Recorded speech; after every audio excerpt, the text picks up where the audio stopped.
Volume 1, Chapter 133, 18th of March, 1945. Jesus leaves the clear water and goes toward Bethany. There are no pilgrims at the clear water. It is a strange sensation to see the place without any people stopping there for the night or taking their meals on the threshing floor or under the shed. Everything is clean and tidy today, without any of the traces that crowds usually leave. The disciples spend their time in manual work. Some make wickerwork fish traps. Some dig out the ground to make drains for the rainwater and thus prevent it from stagnating on the threshing floor. Jesus is standing in the middle of a meadow, crumbling bread for some sparrows. There is not a soul as far as the eye can see, notwithstanding the clear day. Andrew, who is coming back from an errand, goes towards Jesus and says, "Peace to you, Master." "And to you, Andrew. Come here with me for a moment. You can stay here near these little birds. You are like them. See? When they know that who goes near them loves them, they are no longer afraid. See how confident, safe, and happy they are? Before they were almost near my feet. Now that you are here, they are on the lookout. But look. There is a boulder sparrow which is coming forwards. It has realized that there is no danger, and the others are following it. See how they eat to their fill? Is it not the same with us, the children of the Father? He sates us with his love. And when we are sure that we are loved and are asked to be his friends, why should we be afraid of him or of ourselves? His friendship must make us bold also with man. Believe me, only a criminal must be afraid of his fellow creature, not a just man like you. Andrew blushes, but does not say anything. Jesus draws him to himself and smiling says to him, "You and Simon should be put into a crucible to be melted and formed again. You would then be both perfect. And yet, if I told you that although you are so different now, you will be perfectly identical to Peter at the end of your mission, would you believe me? If you say so, it must be certain. I will not even ask how that may happen, because everything you say is true. And I will be happy to be like my brother Simon, because he is just and makes you happy. Simon is clever, and I am so happy that he is clever. He is also brave and strong, but also the others. And are you not? Oh, I? You are the only one who can be satisfied with me. And I am the only one to realize that you work noiselessly, but more deeply than the others. Because amongst the 12 disciples, there are some who make as much noise as the work they do. There are some who make much more noise than the work they do, and there are some who do nothing but work. A humble, active, ignored work. The others may think that they do nothing, but he who sees knows. There are such differences because you are not yet perfect. And there will always be such differences amongst future disciples, also amongst those who will come after you, until the angel will thunder. Time no longer exists.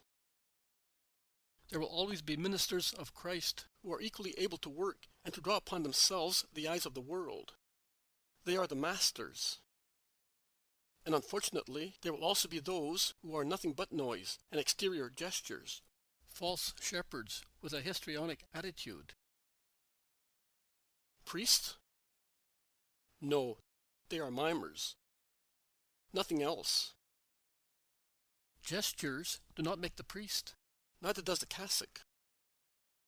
Neither worldly knowledge nor mighty worldly relations make the priest. It is his soul. So great a soul as to crush the flesh. My priest is completely spiritual. That is how I dream him. That is what my holy priests will be like. The spirit has neither the voice nor the attitude of the stage player. It is insubstantial because it is spiritual, and therefore it cannot wear pepla or masks. It is what it is: spirit, fire, light, love. It speaks to the spirits. It speaks with the chastity of eyes, of gestures, of words, of deeds. Man looks, and he sees a fellow creature. But what does he see above and beyond the flesh? Something that makes him slow down his hurried steps, that makes him meditate and conclude. This man, who is like me, has only the appearance of a man. He has the soul of an angel. If he is a misbeliever, he concludes, because of him I believe that there is a God and a heaven.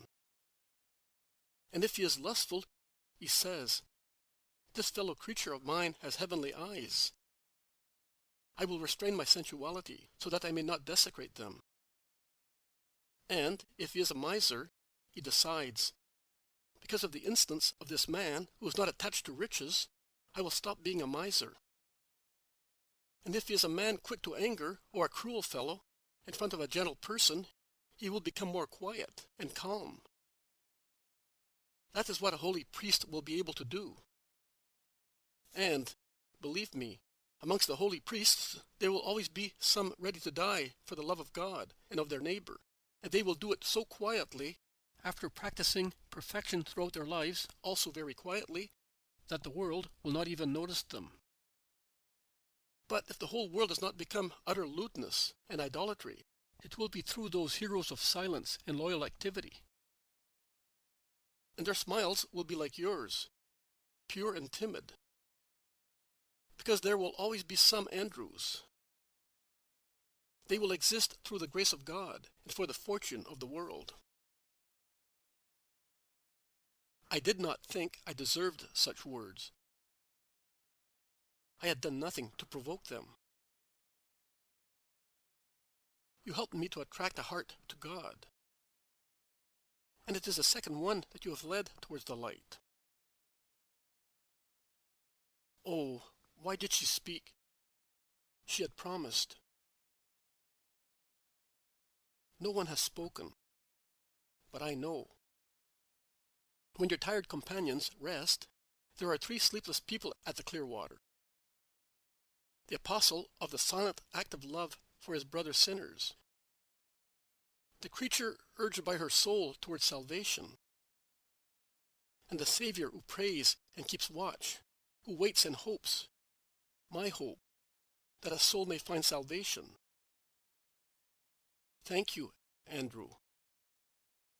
Continue like that and be blessed for it. Oh, Master, do not say anything to the others. When I am alone with a person, speaking to a leprous woman on a deserted beach, or speaking here to a woman whose face I do not see, I am still capable of doing very little. But if the others, and above all Simon, know about it and they want to come, then I am not able to do anything at all. You must not come either. I am shy of speaking before you. I will not come. Jesus will not come.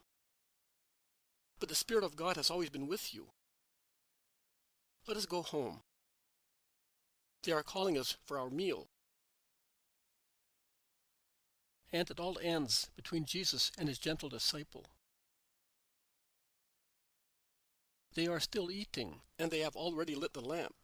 Because night falls very rapidly, and because of the bitterly cold wind, it is advisable to keep the door closed, when someone knocks at the door, and John's gay voice is heard. Welcome. You were quick. What is the news? You are heavily laden. They are all speaking at the same time, helping the three to take off the very heavy bags which they are carrying on their backs. Slowly, let us say hello to the Master. Just a moment. There is a bright homely excitement due to the joy of being all together. I greet you, my friends. God gave you good weather.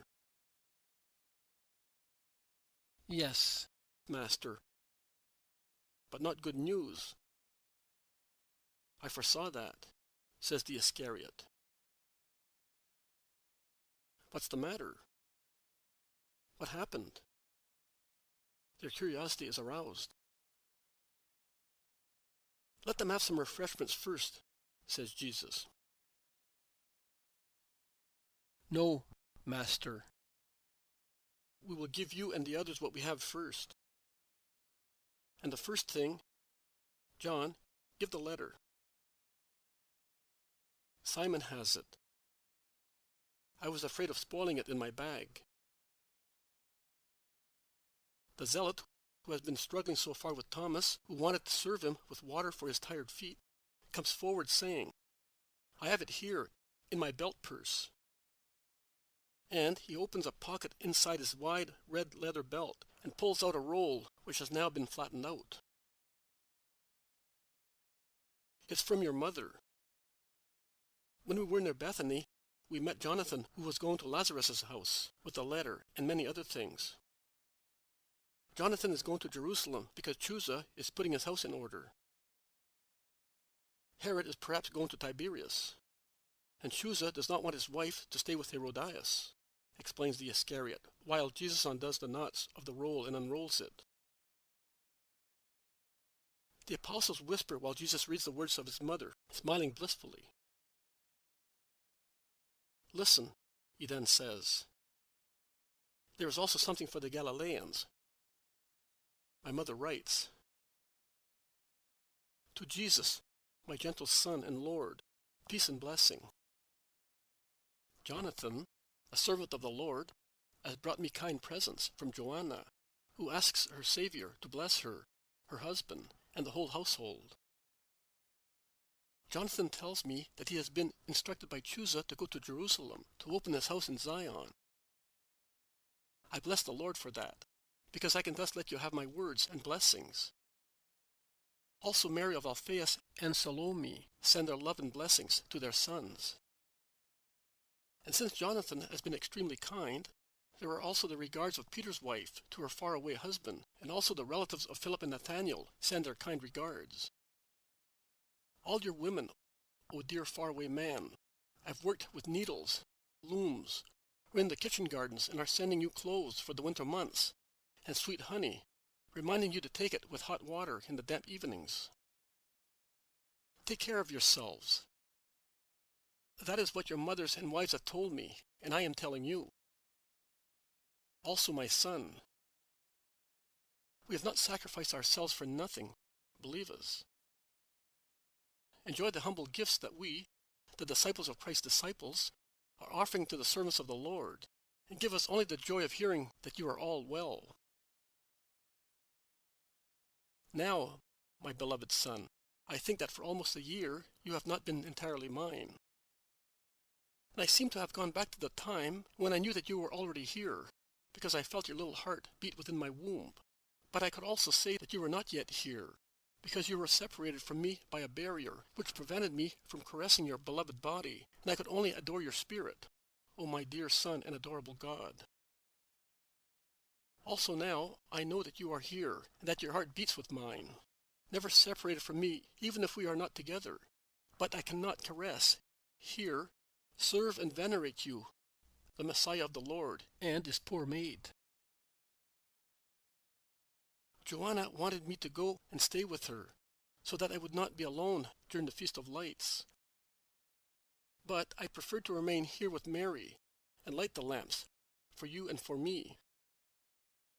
But if I were the greatest queen on the earth, and I could light 1,000 or 10,000 lamps, I would still be in darkness, because you are not here. Whereas I was in a bright light in that dark grotto, when I press you to my heart, my light and light of the world. This will be the first time that I will say to myself, my child is a year older today, and I have not my child with me. And it will be sadder than your first birthday at Matarea. But you are fulfilling your mission, and I mine. And we are both doing the will of the Father, and we are acting for the glory of God. That wipes all tears. Dear son, I know what you are doing from what I am told. As the waves carry the voice of the open sea as far as a solitary enclosed gulf, so the echo of your holy work for the glory of God reaches our quiet little house, and your mother rejoices and trembles. Because if they all speak of you, not everyone expresses the same hearty feelings. Friends and people you have helped come to me and say, blessed be the son of your womb, and also your enemies come to pierce my heart, saying, anathema on him. But I pray for the latter ones, because they are poor unhappy people, even more than the pagans who come and ask, where is the magician, the divine one? And they do not realize that, while erring, they state a great truth, because you are really a priest, and great according to the ancient meaning of the word, and you are divine, my Jesus. And I send them on to you, saying, he is in Bethany, because I know that I have to say so until you give me different instructions. And I pray for those who come seeking health for what is to die, that they may find salvation for their eternal souls. Please do not worry about my sorrows. They are compensated by the great joy of the words of those whose bodies and souls have been cured. But Mary has had a greater sorrow than mine. I am not the only one to be spoken to. Joseph of Alphaeus wants you to know that in one of his recent business trips to Jerusalem, he was stopped and threatened because of you. They were men of the great council. I think he must have been pointed out by one of the great men here. Otherwise, who would have known that Joseph is the head of the family and your brother? I am telling you this, because as a woman I have to obey. But for what concerns me, I say to you, I would like to be near you, to comfort you. But I leave it to you to decide, since you are the wisdom of the Father, without taking into account my tears. Your brother Simon was on the point of coming to see you after that incident. And he wanted me to go with him. But he was held back by the bad weather, and even more by the fear that he might not find you, because we were told, as a threat, that you cannot stay where you are. Son, my adored and holy son, I am keeping my arms raised, as Moses did on the hilltop, praying for you in your battle against the enemies of God and yours, my Jesus, whom the world does not love. Leah of Isaac died here, and I was very sorry because she was always a good friend of mine. But my greatest sorrow is that you are far away and not loved by people. I bless you, my son, and as I give you peace and blessing, I ask you to give yours to Mother. Those impudent fellows reach even that house, shouts Peter. And Judas Thaddeus exclaims, Joseph might have kept the news to himself. But I am sure he was dying to let people know. The howl of hyenas does not frighten living people, states Philip. The trouble is that they are not hyenas. They are tigers. They are after a living prey, says the Iscariot, who then says to the zealot, tell them what we have learned. Yes, Master. Judas was right in being afraid. We went to see Joseph of Arimathea and Lazarus, and we went there as well-known friends of yours.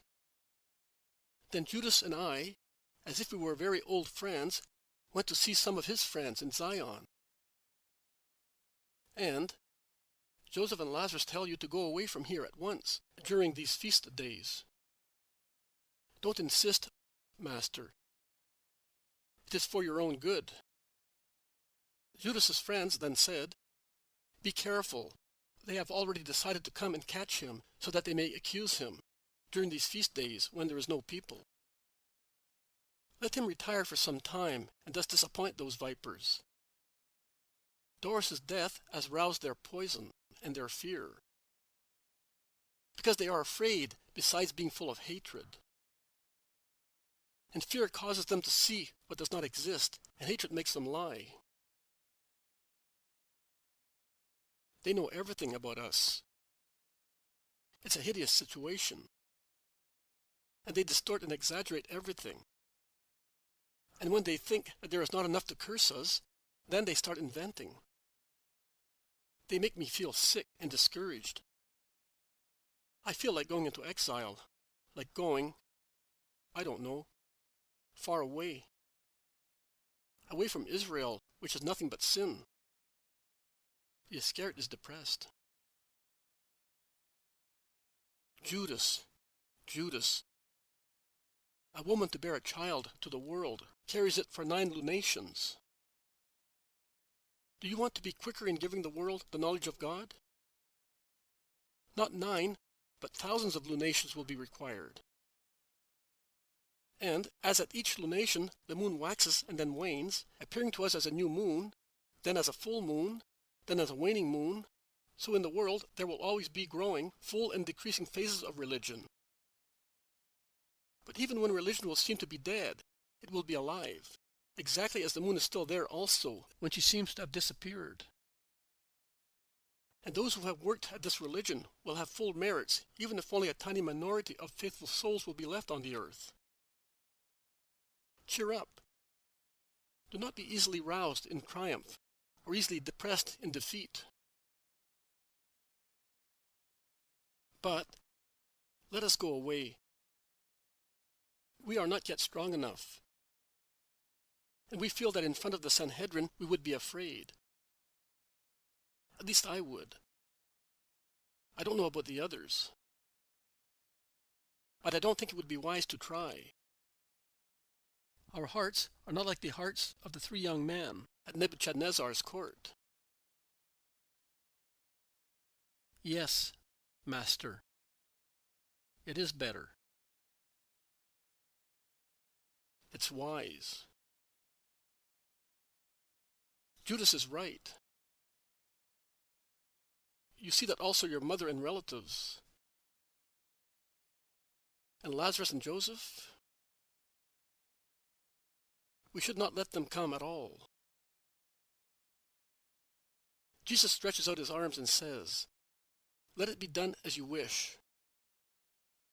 But later we will come back here. You have seen how many people come. I will not force your souls or put them to the test. In fact, I feel that they are not ready yet. But let us see the work of the women." But while everybody with bright eyes and a joyful voice pulls out from the haversacks the parcels containing clothes, sandals, and the foodstuffs sent by the mothers and wives, and they all endeavor to get Jesus interested in admiring so many good things, he remains sad and self-absorbed. He reads his mother's letter over and over again. Taking with him a small lamp, he has withdrawn to the farthest corner from the table on which the clothes, apples, small jars of honey, small cheeses are, and shading his eyes with a hand, he seems to be meditating. But he is suffering. "Look, Master, what a lovely tunic and mantle with hood my wife, poor woman, has made for me. I wonder how much she has worked on them, because she is not skilled as your mother," says Peter, who is overjoyed while holding his treasures in his arms. Lovely. Yes, they are lovely. She is a clever wife, says Jesus kindly. But his thoughts are far from the articles shown to him. "Our mother has made 2 tunics for us with thick woven cloth." Poor mother. "Do you like them, Jesus?" "They are a lovely shade, aren't they?" says James of Zebedee. Really beautiful, James. It will suit you. Look, I bet these belts were made by your mother. Only she can embroider like that. And I say that this double veil to protect us from sunshine was also made by Mary. It is like yours. The tunic is not. Mother certainly wove it. Poor mother. After all the tears she shed last summer, she cannot see very well and often breaks the thread. What a dear. And Judas of Alphaeus kisses the dark red, heavy tunic. You are not very cheerful, master, remarks Bartholomew at last. You are not even looking at the things which were sent to you. He cannot be, points out Simon Zealot. I am thinking. Well, make the parcels up again. Sort everything out. It is not the time to be caught, and we shall not be caught. At dead of night, in the moonlight, we will go towards Doko and then to Bethany. Why to Doko? Because there is a dying woman there who is waiting to be cured by me. Are we not calling at the steward's? No, Andrew. We are not calling anywhere. So no one will have to tell lies saying that they do not know where we are. If you are anxious not to be persecuted, I am anxious not to cause trouble to Lazarus. But Lazarus is waiting for you. And we are going to him. Or rather, Simon, will you give me hospitality in the house of your old servant? With pleasure, master. You know everything now. I can therefore say to you, on behalf of Lazarus, of myself, and of him who lives in the house, it is yours. Let us go. Hurry up, so that we may be at Bethany before the Sabbath. And while they all scatter with lamps to do what is necessary for the sudden departure, Jesus is left alone. Andrew comes back in. He goes near Jesus and asks, "What about that woman? I am sorry to leave her now that she was about to come. It is wise. You saw that. Go and tell her that we will be coming back after some time, and that in the meantime she should remember your words." Your words, Lord. I only repeated yours. Go. Hurry up. And do not let anybody see you. Truly, in this world of bad people, those who are innocent must look like wicked people. Everything ends on this great truth.